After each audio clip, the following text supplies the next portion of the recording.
सकल मराठा समाज कर्जत तालुका यांच्या वतीने आयोजित करण्यात आलेला विद्यार्थी गुणवंत गौरव सोहळा 13 जुलै रोजी रॉयल गार्डन कर्जत येथे संपन्न झाला।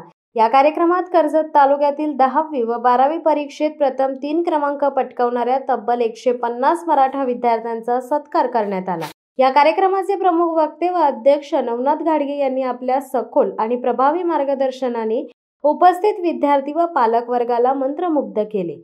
त्यांनी मराठा सेवा संघाची वाटचाल, समाजातील युवकांसाठीचे विविध उपक्रमाविषयी भाष्य करत विद्यार्थ्यांनी अपयशामुळे खचून न जाता सातत्याने प्रगती साधावी। राजेश लाड यांनी कर्जत तालुक्याच्या आरक्षण आंदोलनातील योगदानाचे स्मरण करून दिले। त्यांनी असे नमूद केले की विद्यार्थी गौरव सोहळा समाजाला एकत्र आणणारे महत्त्वाचे माध्यम ठरेल। तसेच भविष्यात वधूवर मेळावे, मार्गदर्शन शिबिरे राबवण्याचा मानस असल्याचेही सांगितले।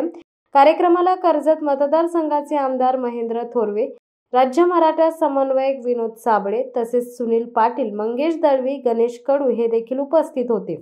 यावेळी कर्जत पोलीस ठाण्याचे पोलीस निरीक्षक संदीप भोसले तसेच तालुक्यातील विविध गावातील मराठा समन्वयक व प्रतिष्ठित मान्यवर व्यासपीठावर उपस्थित होते। आमदार महेंद्र थोरवे यांनी समाजाने एकत्रित राहून केलेल्या आरक्षण लढ्याचे कौतुक केले। जोपर्यंत समाज आपली ताकद दाखवत नाही तोपर्यंत त्याची दखल घेतली जाणार नाही, असे स्पष्ट मत मांडून मतभेद विसरून समाजाने एकत्र येणे गरजेचे असल्याचे त्यांनी सांगितले। मराठा भवन उभारणीसाठी जागा उपलब्ध झाली असून 2 कोटी रुपयांचा निधी देणार असल्याची घोषणाही त्यांनी केली आहे।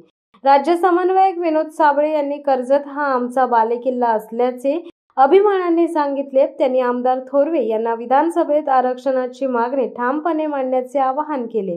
यावेळी शंकर थोरवे, विलास थोरवे, अशोक सावंत, गोपाळ शेळके, किरण ठाकरे, सूर्याजी ठाणके, संतोष भोईर यांच्यासह अनेक मान्यवर उपस्थित होते।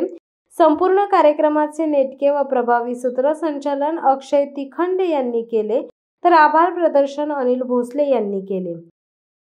शिवसत्ता टाइम्ससाठी संदेश साळुंके, कर्जत।